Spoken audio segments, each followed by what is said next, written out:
Seguramente el fondo os suene relativamente familiar. Estoy en Academia Play, Javier Rubio Donce y José Muy buenas Soto tardes. Chica. Bien, el más grande entre los grandes. Bueno, Ujú. al final me iba a traer un libro de Academia Play, me ha traído aquí Javier el suyo de España contra la leyenda negra, que ya vimos en la contrahistoria. Bueno, me ha puesto uno mío, la contrahistoria de España, que sé que tenéis muchos de vosotros. Y tenemos el Pelayo, por cierto, que le entrevisté, si no habéis visto la entrevista en el canal, lo Mm. tenéis, lo hice el otro día, y Javier también la ha entrevistado para su canal. La entrevista que le has hecho la vas a subir a Rubio, al tuyo, al de Sí, Rubio el de Once, Javier ¿no? Rubio Doncez, nuevo canal. Nuevo canal que ya sabéis que tenéis que echarle un vistazo porque está muy bien. Javier está generando contenido ya como un poseso, y cuando Javier se pone a hacer algo como un poseso os aseguro que se lo toma muy en serio. Bueno, pues tenemos aquí a Pepe, que está de visita en Madrid. Entonces, Pepe no vive en Madrid, Pepe vive en Granada, en Santa Fe. Claro, tenemos la oportunidad de que el maestro nos viene de visita aquí a vernos, y pues queremos exprimirle como si fuera una toalla mojada, lo mismo. Entonces nos hemos ido a comer aquí cerquita de Academia Play, esto está en Chamartín, para que os hagáis Sí. una idea. Hemos ido a un restaurante que estaba muy bien, ¿eh? Ujú. Hemos comido bastante bien, arroz con pulpo, ¿no? Arroz con pulpo y calamar. Sí. Eso, una cosa Y riquísima. estupendamente rico, ¿eh? Bueno, pues estábamos hablando y ha salido el tema de la Reconquista. Hemos hablado de historia, porque, a ver, aquí un historiador y dos divulgadores, pues de qué nos vamos a poner a hablar. Aunque este libro excede los límites de la divulgación, ¿eh? Sí, eso es un ensayo histórico. La divulgación, divulgación es esto. Esto es divulgación, esto es un ensayo histórico y esto una es una novela. novela histórica. Están Bueno, las tres tenemos cosas. los tres ámbitos. Los tres Sí. ámbitos, efectivamente. Bueno, entonces estábamos hablando de la Reconquista y de cómo ese término se ha demonizado de un tiempo a esta parte. Yo cuando era niño pues oía hablar de la Reconquista sin problemas, incluso en la universidad no era un asunto que le preocupase a nadie. Pero de un tiempo a esta parte, y tú lo sabes bien, Pepe, además a ti eso ya te pilla cerca, este Sí. libro, La Reconquista empieza con Pelayo, es una palabra políticamente cargada. ¿Cómo hemos podido llegar a esto? Algo que no tenía detractores ahora de pronto los tiene. Pues como casi todo en este tiempo que nos ha tocado vivir, Fernando, pues perdiendo la mesura, perdiendo la objetividad, perdiendo la capacidad de razonar y sobre todo de no hacer de cada término, de cada cuestión, una tierra para el combate ideológico, ¿no? El término reconquista es un término que ha sido útil historiográficamente hablando. Lo que pasa es que evidentemente si se le quiere dar un seco ideológico, el que sea, desde un extremo o de otro, pues se convierte en una herramienta de combate. Yo detesto ese tipo de discusiones, que creo que la política debe de estar alejada de la historia, porque la historia es una ciencia, la ciencia necesita de razón, de objetividad, de método, y cuando metes ideología de por medio, sea la que sea, desvirtúas cualquier término, incluido el de reconquista. Eh, Evidentemente, estamos hablando siempre de historia, de pasado, ¿no? Para las gentes como Pelayo y los que vinieron después durante muchos siglos, ellos sí creían que estaban restaurando algo que habían perdido. Y así lo podemos ver en multitud de fuentes de la época. Si eso es de manera explícita, está así. ¿Quiere decir eso que la legitimidad estaba de su parte? Es que yo no quiero hablar de legitimidad. Yo soy un señor del siglo XX-XXI. Para mí es tan relevante el andalusí, que en el siglo XIII veía a Fernando III el Conquistador como un invasor, como un conquistador, como el castellano que galopaba a su lado y que lo veía como un restaurador, como un reconquistador. Lo que me interesa es cómo pensaban ellos. No me interesa cómo piensa un señor de nuestra época, porque yo soy historiador, no soy político, no soy ideólogo. Entonces, claro, utilidad siempre la ha tenido el término porque concreta un proceso muy largo, muy complejo, con unas dinámicas excesivamente a veces diversificadas que te dificultan su estudio, pero que el proceso existió y que para una parte considerable de la población de lo que hoy es la península ibérica fue un término que podría englobar lo que ellos sentían, soñaban o aquello a lo que aspiraban, pues desde el siglo VIII. Mira, hay un texto de finales del siglo VIII que está escrito en la zona pirenaica, creo que el año 797, y dice, y te cito literalmente, y desde ese día, refiriéndose a la derrota de Don Rodrigo, ¿no?, y a la conquista de la Hispania visigoda por los árabes, desde ese día los cristianos de esta tierra, refiriéndose a Hispania, libran combate tras combate hasta que la voluntad divina determine que recuperen Eso estaba ahí. No, yo no entro en legitimar, no legitimar, si bueno, si malo. A mí eso me parece que no es asunto de un historiador. El asunto de un historiador es rescatar el pasado, incluido aquello que pensaban o sentían las gentes del pasado. Bien, pero hay historiadores, podemos decir nombres, Javier. Podemos decir nombres, sí. Bueno, hay historiadores algunos. académicos, quiero decir, no hablo ya de políticos, que evidentemente en esto encontramos políticos que utilizan de manera sistemática la historia para su propio beneficio. Pero hay historiadores, el caso de García San Juan, por ejemplo, que no solo evita utilizar la palabra reconquista, sino que además a todo ese proceso, digamos que lo condena desde el presente. Y es un historiador influyente. Es académico de la Universidad de Huelva. Es un gran historiador, es un gran medievalista, es una persona a la que hay que leer y por lo tanto también es una persona con la que se puede debatir. Yo no estoy de acuerdo en muchas de sus afirmaciones, en otras evidentemente sí. Simplemente me parece que este tema puede estar sujeto a debate. Lo que no se puede es prohibir ese debate. Eso también lo digo. Yo también reivindico el derecho de aquellos que no piensan así a debatir ese término historiográfico. Es decir, no es una cuestión que haya sido ya sentenciada. Es una cuestión que se debate, que se seguirá debatiendo, lo cual no quiere decir que haya que estar atrincherados, ¿no? Cada uno en su lado. Me niego a eso también, ¿no? Si las razones son suficientes, yo no tengo ningún inconveniente en aceptar un cambio. A día de hoy sigo pensando que es un término útil, sigo pensando que la Edad Media debería estar lejos de cualquier debate ideológico que hunda sus raíces en el presente, no en el pasado. Y bueno, es una persona a la que respeto, a la que leo, a la que he citado y simplemente no comparto su visión sobre esta cuestión, lo cual no quiere decir que tengamos que ser enemigos. Bueno, eso ya cada cual. Bueno, el debate es connatural a la historia, al oficio de historiador. Tú este tema lo tratas, de hecho, en tu libro. Sí, lo tratas sí. con bastante detalle. Sí, yo hablo del término reconquista y estoy muy en la línea de Pepe. Creo que es un término operativo porque es útil, nos ha sido útil durante mucho tiempo y todo el mundo cuando habla de reconquista sabe a qué nos estamos refiriendo cuando utilizamos este término. Igual que hay muchos términos útiles y operativos que hemos acuñado posteriormente, como puede ser el Imperio Bizantino, por ejemplo. Sí, Pepe más es claro, bizantinista y Sí. Ellos nunca y se hicieron llamar así. no se hicieron llamar, o Edad Media. La reconquista es en la Edad Media. ¿Por qué impugnamos el término reconquista y no el término Edad Media? Bueno, pues Correcto. ocurre exactamente lo mismo. De todas formas, es un término anacrónico en las fuentes de la Edad Media. No encontramos la palabra reconquista, pero sí encontramos Pero sí dos la- palabras como recuperatio o restauratio, de las que ha hablado Pepe. Entonces, ellos sí que sentían, era una ideología, la reconquista es una ideología. Ellos querían restaurar la silla de los godos, querían recuperar el reino perdido. El reino perdido era el reino perdido de los visigodos, de Toledo. Entonces, eso es lo que querían hacer. Si era legítimo o no, yo no entro en eso tampoco, pero sí que había una ideología reconquistadora. Y aunque la palabra, yo cuento en el libro, se creía que era del siglo XIX, la palabra reconquista, Sí, tú pero lo datas. yo lo dato y ya hasta en 20 ocasiones ya la encontramos en el siglo XVIII y empieza a usarse y a popularizarse en el siglo XVIII, mediados del siglo XVIII. Estamos hablando de 300 años Un de jesuita uso. que se llamaba Esteban Terreros y Pando, que él, por ejemplo, en el diccionario castellano, tengo aquí una imagen en mi libro, define... Que se vea, que se vea.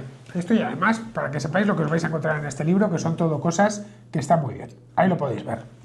Sí, Pues ya puedes leerlo. yo esto es el primero que lo he documentado. Hasta ahora nadie había documentado el diccionario castellano, el tomo 3 de Esteban Terreros y Pando, que se redactó entre 1745 y 1767. Lo que pasa es que se publicó póstumamente. Pues él define reconquista, nueva conquista o acción que se vuelve a conquistar alguna cosa, plaza, etc. Reconquistar, volver a conquistar o a ganar algún país. Y luego te dice cómo se dice en francés. Francés, reconquérir. En latín, de nuevo que pone subigere, domare. Italiano, riconquistare. Y luego dice reconquistado.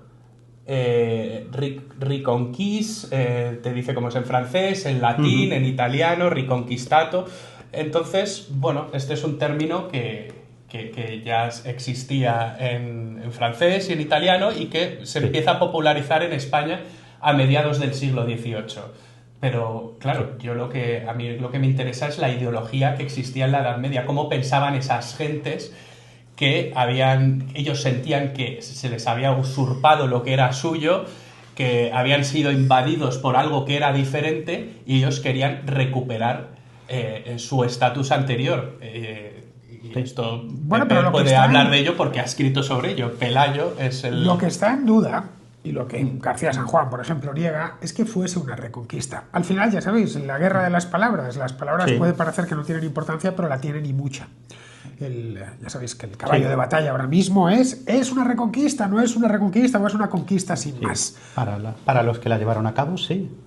Claro, es que ese es lo el que nos tema. importa. A un historiador lo que le debe importar es qué ideología propulsaba ese movimiento, entre comillas, ¿no? Esa ideología claramente es una ideología en la que sí, es neogoticismo, sí, pero del siglo IX.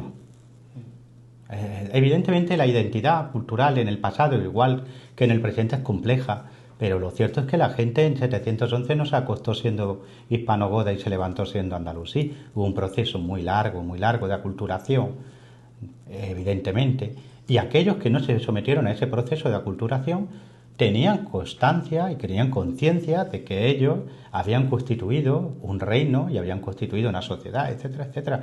Lo lógico, lo normal, lo humano es que tuvieran aspiraciones a reconstituir lo que ellos sentían como propio. Si es que lo otro es más complicado de explicar. No sé si me explico. Es decir, querer explicar que no había esa conciencia es mucho más alambicado y complicado que aceptar que la gente a comienzos del siglo VIII tenía conciencia de quiénes eran y por supuesto tenían conciencia de quiénes querían seguir siendo, lo cual no quiere decir que las nuevas identidades que surgen a partir del siglo VIII en el solar de la antigua Hispania visigoda no sean igualmente nuestras. La identidad andalusí es tan mía como la de las Asturias de Pelayo. Lo que me parece absurdo es tener que estar, como decía el otro día, eligiendo entre papá y mamá. La historia, el pasado, es nuestro por completo. Quien no acepta su pasado al completo se autoengaña. Y es ahí donde el historiador debería estar en una posición racional y no en una posición de partido. Pero lo que preguntabas tú, Fernando, es si realmente se reconquistó. O se restauró. porque No hubo una restauración porque los reyes No volvió el católicos reino no restauraron godo, claro. el reino godo de Toledo, porque pasaron casi 8 siglos entre medias. Entonces es muy difícil que restaures lo mismo que tenías hace Pero lo 8 siglos reivindicaban. atrás. Pero tampoco es una reconquista Bueno, en el sentido que reconquistar es un término que es un término militar. Entonces, más bien puede ser reconquistar una plaza. Entonces no estuvieron tampoco 8 siglos batallando. Hubo pactos, claro, decía Ortega y Gasset, que fue uno de los primeros en impugnar este término, que algo que dura casi 8 siglos no puede ser llamado reconquista. A ver, tiene razón, no todo fue batallar, No. sino que hubo pactos, hubo de todo. Entonces, periodos de calma, sí, alianzas las entre taifas, ellos. Alianzas. Javier, en la pero coronación claro, de Alfonso VII como emperador de Hispania, hay emires, hay gobernadores musulmanes. Es que la Hispania medieval es muy compleja. muy compleja, claro. Es muy compleja, porque todos tenían una identidad, evidentemente, y era una identidad muy compleja, pero había también una conciencia de continuidad en muchos aspectos. Cuando el mozárabe de la 754 anota la llegada de un nuevo valí, a menudo utiliza el término sube al trono de Hispania para el valí. Es decir, en su mente, y es lo lógico, era un señor que había nacido probablemente en torno al año 680, 690, 700. Pues para él la continuidad seguía. Ahora ejercía el mando político un señor que era un valí, que era el representante del califa omeya de Damasco. Pero digamos que la entidad sobre la que ejercía su dominio seguía siendo Hispania. Al punto que en las monedas que se acuñan Sí. se sigue acuñando SPN, ¿no? España, aunque sean monedas acuñadas por los conquistadores. Y de la misma manera la reina católica, cuando la bautizan, no recuerdo ahora el literato, me tenéis que perdonar, pero se celebra su genealogía que la entroncaba con Recaredo y Leovigildo. ¿Eso es real? No, probablemente no tenga nada que ver con Recaredo y Leovigildo. Lo que aquí importa es que quieren sostener esa vinculación, que quieren sostener Sí, y en esa época línea de los Reyes continuidad. católicos, Claro. Nebrija dice, Hispania tota restituta es. Hemos restaurado España. Ellos lo creen así. Bueno, que han restaurado en los momentos, ellos sí, claro, en los momentos sí. inmediatamente posteriores, tenemos aquí el libro de Pelayo, a Pelayo y al primer reino de Asturias. Cuando se conforma ya el reino de León, el reino de León es muy gotizante en sus formas, Sí, muy claro. gotizante el consejo real que tiene Sí, sí, el sí, propio sí. rey de León. Es decir, que restauran en la medida de lo posible, y a pesar de que ha pasado el tiempo, lo que es una restauración parcial, obviamente, lo que había sido la España o la Hispania previa, Sí. basándose en la religión. Quizá el conflicto esté en la naturaleza religiosa del término, porque no es... El problema no es Hispania, lo acabas de decir, los propios musulmanes siguen utilizando el término todavía. Las monedas, los cronistas hablan de que tal valía llegado al gobierno en Hispania, sino la cuestión religiosa. Es decir, Sí, hay dos identidades. la restauración religiosa. Sí, hombre, la bandera religiosa en la Edad Media es una bandera que cumplía muchas veces el propósito que hoy cumple la ideología política. Es una bandera de enganche, es una bandera que no se discute, ¿no? Pero no solo eso, es que fíjate, cuando Alfonso II funda Oviedo, recrea Toledo en Oviedo, porque tienen esa idea en la cabeza. Que yo no estoy diciendo que esa idea fuera más acertada, menos acertada, no, estoy diciendo que esa idea estaba en su cabeza. Entonces, a mí como historiador es lo que me importa, porque yo estudio la Alta Edad Media. Lo que me importan son sus ideas, sus aspiraciones, sus formas de ver y entender el mundo. De la misma manera que cuando Atalá, último rey cirí de Granada, pues nos deja sus memorias, que las conservamos, hay un pasaje muy revelador, ¿no? En la que hay una discusión en la que interviene un cristiano, ¿no? del sur, ¿no? Y en donde se avisa de que la aspiración es recuperar lo que perdieron, ¿no? Hay un poema también de Ibn Hayyan, siglo IX, que recoge las luchas entre andalusíes de origen hispano y árabes, étnicamente hablando, quiero decir, ¿no? Y reivindican ese pasado suyo también. Es decir, estamos hablando de cosas complejas, pero de cosas complejas que deberíamos de estudiar solo en su contexto. El problema es cuando hacemos dejación de contexto histórico, nos olvidamos de esos hombres del siglo VIII, IX, X y nos empeñamos en hacer presentismo historiográfico. Un término no es ni malo ni bueno, es útil o inútil. Y yo sigo abogando porque el término reconquista es útil en cuanto que nos acerca a una forma de entender la Edad Media que fue la de aquello que desde el norte trataban de ir incorporando nuevos territorios a su reino con esa ideología como bandera.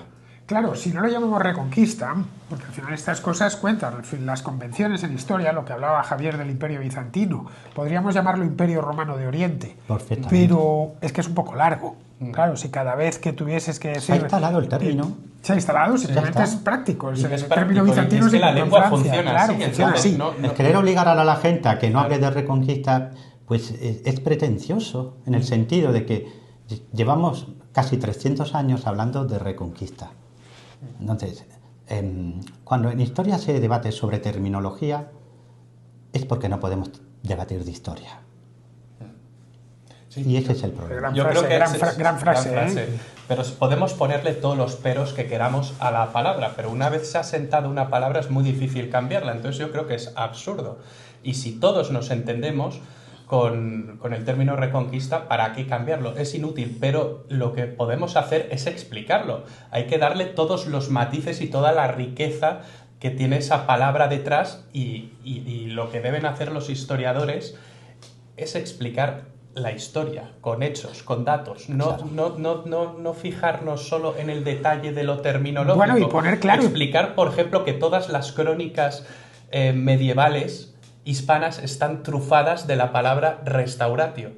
Eso claro, es que esa sería otra palabra. Y del concepto, por ejemplo, Alfonso VIII, cuando está en Toledo, les da una arenga a sus tropas cuando van a ir camino hacia el sur a combatir a los musulmanes en las Navas de Tolosa, y él les dice: todos nosotros somos españoles, los moros entraron por la fuerza en nuestra tierra y nos la arrebataron, y es el momento de que la recuperemos. Eso se puede leer en la crónica de Alfonso X el Sabio. Entonces... estamos hablando ya de muy siglo avanzada, XIII. siglo XIII, muy avanzada. Siglo XIII. 1274 en la Crónica General de España. A finales de la Reconquista, porque la Reconquista realmente termina de facto con la toma de Granada, pero allá hubo unos 200 años un poco tontos. La realidad es que prácticamente toda Hispania queda reconquistada ya con la conquista del Valle del Guadalquivir, las Baleares y el Reino de Valencia, y Murcia. Es decir, que quedó Granada como una excepción. Ese bastión islámico que queda por una serie de circunstancias que vimos en aquel programa, ¿te acuerdas? Que hicimos en Granada. Sí, me acuerdo, en Santa Fe, sí. Pero la reconquista, a efectos prácticos, queda prácticamente concluida en el siglo XIII, que es en este momento. Sí, en claro. este momento, sí.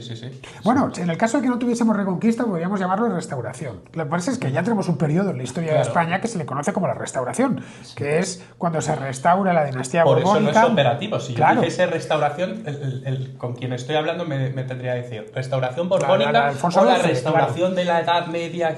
Entonces ya estamos complejizando, ya existe una palabra para que nos entendamos todos, y esa es reconquista. Sí, y para estudiar la historia es larga. Sí, y que está en la fuente, no la palabra, sino el contexto. Necesitas términos. El contexto. Es decir, tú llegas a la historia de Inglaterra y te hablan del periodo georgiano, del isabelino, etcétera, ¿no? De los Tudor, de tal.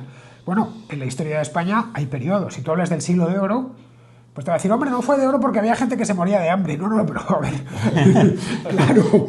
Pero es porque llevamos las cosas al absurdo. Fíjate, hay un texto que os voy a citar, que es de Al-Makari, que escribe en el siglo XVII, muy lejos de nosotros, ¿no? También, pero muy lejos también de lo que estamos hablando, ¿no? Siglo XVII, en torno al año 1610, 1620. Él es de Argel, pero escribe en Egipto. Nos cita muchos autores que hemos perdido, y gracias a él podemos reconstruir algunos de ellos, ¿no? Y aprovecha un pasaje que dedica a Pelayo, precisamente a Pelayo, para deslizar lo siguiente. Es un señor del siglo XVII, ¿vale?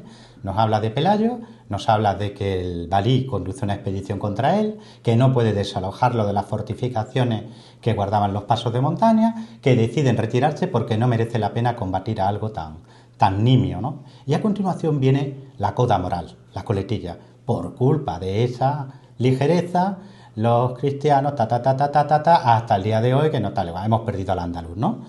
Fijaros que él hace una continuidad desde Pelayo al fin del dominio musulmán en la península ibérica. Él hace esa línea argumental.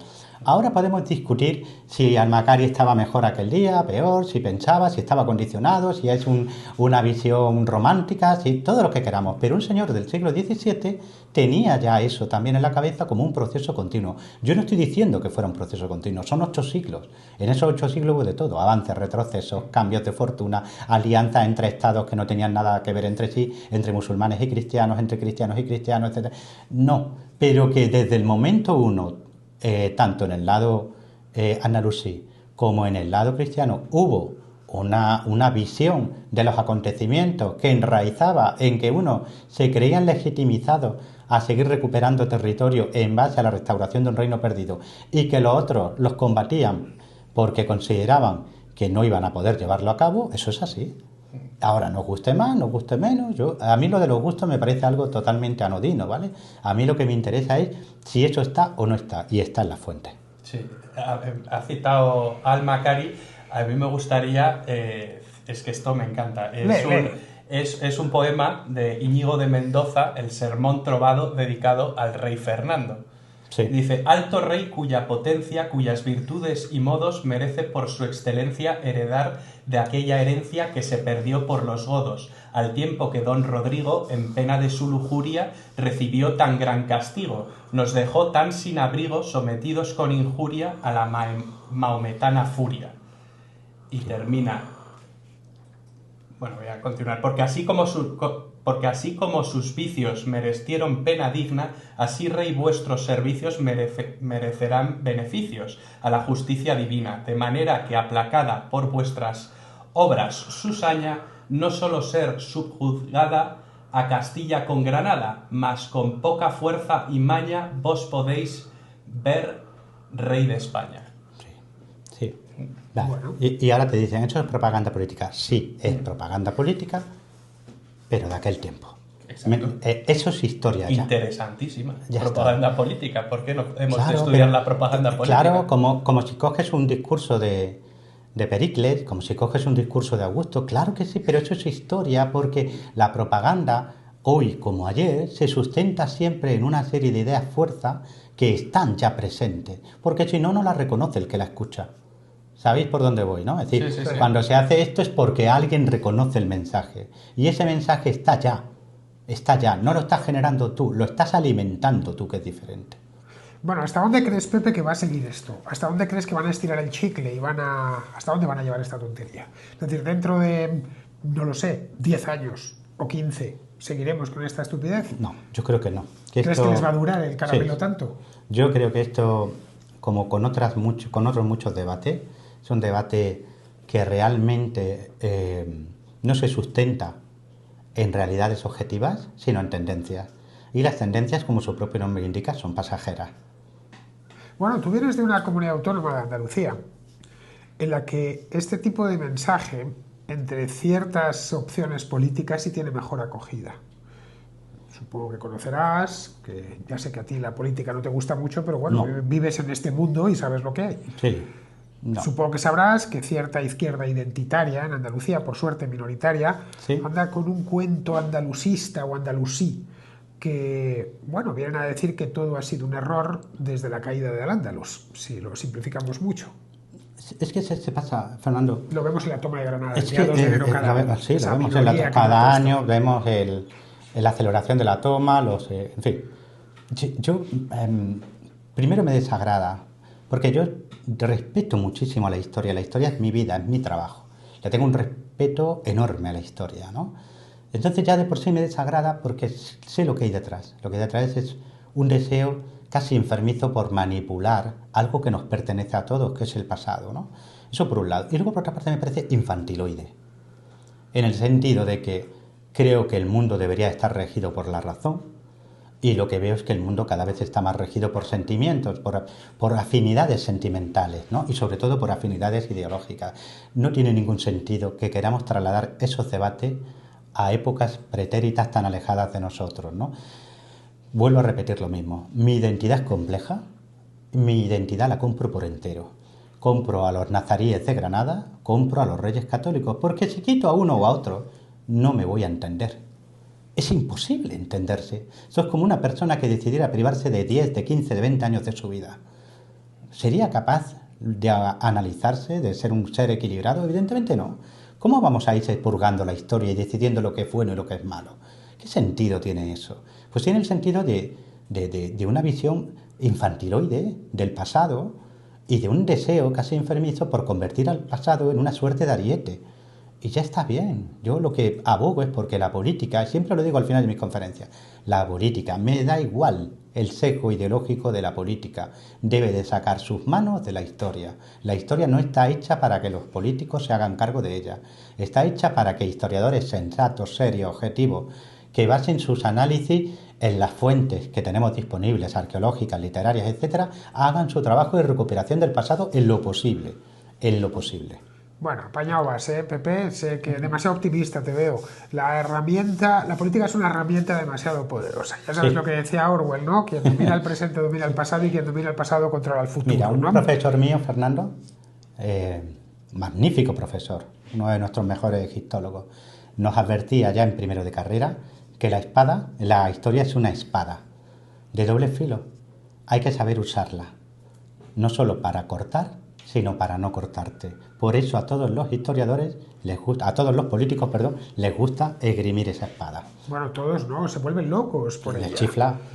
No hay nada que le guste más a un político que la historia. Todos los disgustos que tuvimos en el siglo XX se utilizó en todos, Digo que no hay excepción, se utilizó la historia como arma. Claro que sí. Sin excepción. En algunos de un caso de una forma muy intensa, además. Sí. Y te digo otra cosa, volviendo al término reconquista. ¿Tú crees que un comunista de 1933 de España tenía problema con el término reconquista? No, ninguno. ¿Verdad que no? Tampoco tenía problemas con el término España. Pues claro que no. ¿Por qué? Porque lo que hemos hablado antes, tendencias. Pero eso se tiende a silenciar, además, porque parece que en un ejercicio de presentismo parece que la izquierda siempre ha sido la izquierda de ahora, ¿no? Por supuesto la izquierda que no. era muy diferente hace 40 años, hace 80 años. Por supuesto que no. Lo que tú has nombrado, o sea, el Partido Comunista de España utilizó y manoseó el término reconquista, igual que lo hizo Franco y el nacionalcatolicismo. Todo el mundo intenta Todo el hacerlo. mundo lo utilizó, pero Mira. es que parece que solo lo usó la derecha o que solo lo usó Franco, que es un término franquista. No es un término franquista. Cuando el maquis intentó hacer una entrada por el Valle de Arán, no me acuerdo el año, 1947. Bueno, pues, ¿cómo llamó a esa operación? Que fue un Reconquista. desastre. Operación Reconquista de España. Sí, sí, sí. Por Entonces, supuesto. es un Bueno, la término- manera en la que los republicanos durante la guerra atacaban a las tropas moras que había subido Franco desde África. Sí, sí, sí. Les veía Sí, pues sí. como apelaba un poco a esa imagen general que se tenía, ¿no? Del africano, que venía desde la Reconquista, del moro. No olvidemos que el patrón del país es un tipo llamado Santiago Matamoros, claro. Y Franco reivindicó al andaluz muchas veces. Mira, el libro más andalucista que ha habido, que es el de Olagüe, está escrito por un antiguo falangista. ¿Entiendes? Sí. Es que al final la historia, incluso la historia reciente, es mucho más compleja de lo que nos quieren decir. De esas simplificaciones interesadas, Es ¿no? que al final todo se reduce a querer poner un cristal con determinados aumentos u otros. Ahora, si tú quieres ser honrado con tu trabajo como historiador, tú no puedes usar lentes, ni de las que hacen más pequeñas las cosas, ni de las que las hacen más grandes. Tienes que contemplarlo con una mirada lo más limpia posible, que a lo mejor te desagrada. Yo siempre digo lo mismo, el pasado, si eres objetivo o si tratas de serlo, tiene que ser incómodo. Lo que tú no puedes hacer del pasado es un sitio cómodo, porque entonces te estás engañando. El pasado va a ser incómodo porque no compartimos sus valores, porque fue un mundo muy diferente al nuestro, porque no lo entendemos realmente por completo. ¿Cómo te vas a meter al 100% en la mente de un señor del siglo XIII? Puedes acercarte a él, pero no puedes decidir al 100% lo que pensaba, porque eso es inviable, es impensable. Entonces, ¿qué es lo que hace el mal historiador? Meterle en la cabeza al señor del siglo XIII lo que él piensa en el siglo XXI. En vez de admitir que tiene límites su trabajo. Está politizando el pasado, está haciendo un ejercicio de activismo, que eso Sí, de es lo militancia. contrario a lo que debe hacer un buen historiador. Un buen historiador debe ponerse las gafas del siglo en concreto en el que esté estudiando y tratar de observar de la manera más desprejuiciada posible. Eso es lo que esa es la labor de un historiador. Bueno, la naturaleza humana no ha cambiado desde los Claro. orígenes. Estaba antes, mientras grababais, leyéndome el libro este de La historia empezó en Sumer, que es una maravilla de libro, y ves cómo la naturaleza humana no ha cambiado. Pues, textos de hace 4.000 años, el niño que no quiere ir al colegio, el tal, bueno, el político corrupto. Sí. Pero lo que se ha cambiado y mucho y han evolucionado o involucionado, evidentemente depende desde donde lo veamos, han sido los valores, las creencias, Claro. los sistemas de valores. Claro, el sistema de valores que tenía un hombre, ojo, castellano del siglo XIII, no estamos yéndonos a un chino, no. Un supuesto antepasado nuestro, bueno, un antepasado nuestro, digamos, sanguíneo, es decir, Sí, que sí, provenimos sí. de allí, era muy distinto, realmente distinto al de un hombre del siglo XX o ya del siglo XXI. Y eso es una cosa que, claro, cuesta. No lo sé, al menos en nuestros tiempos, yo no termino de entender bien por qué. Cuesta entender que hubo gente que tuvo un sistema de valores distinto al tuyo y no pasa nada y no era malo. Y eso te puede fascinar, Exacto. pero, por Sí, ejemplo, estábamos antes criticando el andalucismo, el creerte heredero de la, yo qué sé, de la Córdoba califal o de la Granada Sí. que conquistaron los reyes católicos. Bueno, pero es igual de erróneo que te puede fascinar, ¿eh? Hay mucha gente que le fascina la época de los tercios, pero no tenemos los mismos valores que tenían esas personas.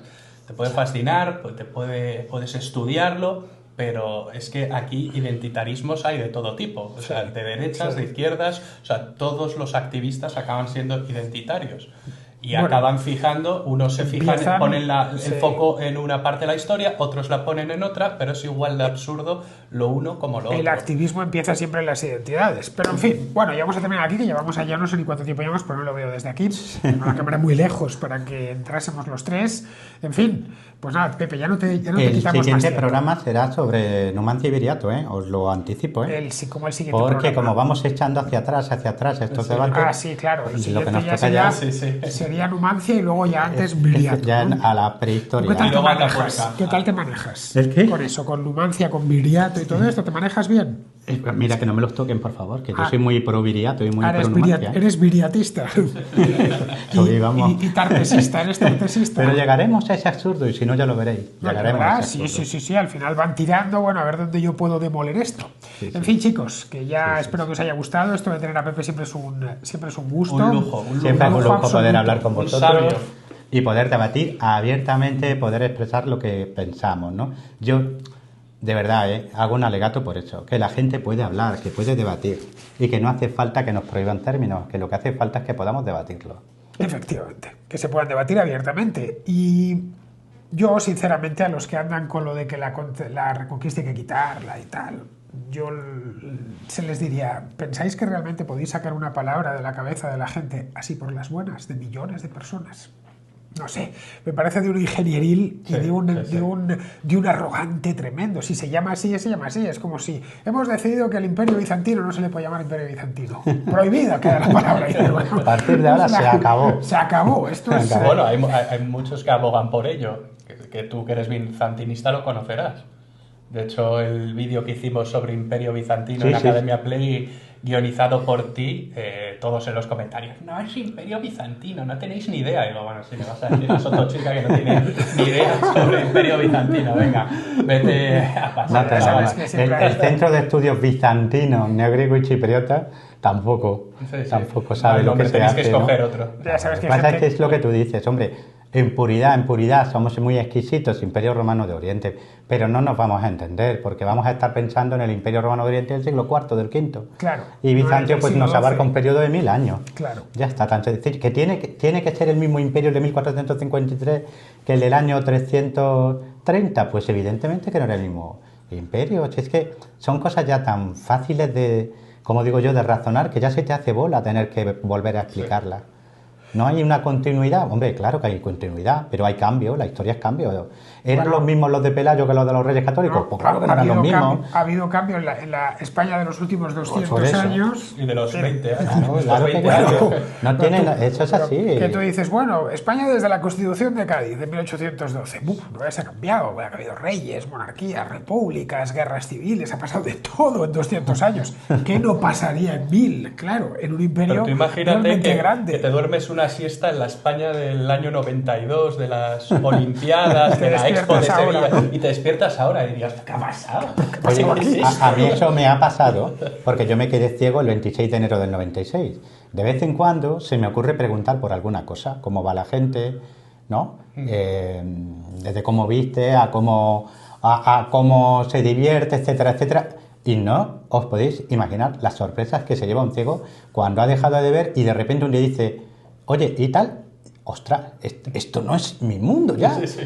La gente no, de verdad, os lo digo así, tal cual, te llevas una sorpresa. Así que imagínate, pues eso, el salto que se ha podido dar de 50 en 100 en 1000 años. En fin. Bueno, queridos, que hasta aquí llegamos. Espero que os haya gustado este ratito con Javier y con Soto Chica, que sé que de los dos sois grandes seguidores. Tenéis que serlo también de Javier en su nuevo canal. Hay que darle un empujoncito. Y Pepe, pues ¿qué queréis que os diga? Pelayo, nada más, no digo más. Es un librazo, todavía no lo he leído. Lo estoy recomendando sin haberlo leído, pero es que sé que es buenísimo. Muchas gracias. Cuidaros mucho. Adiós.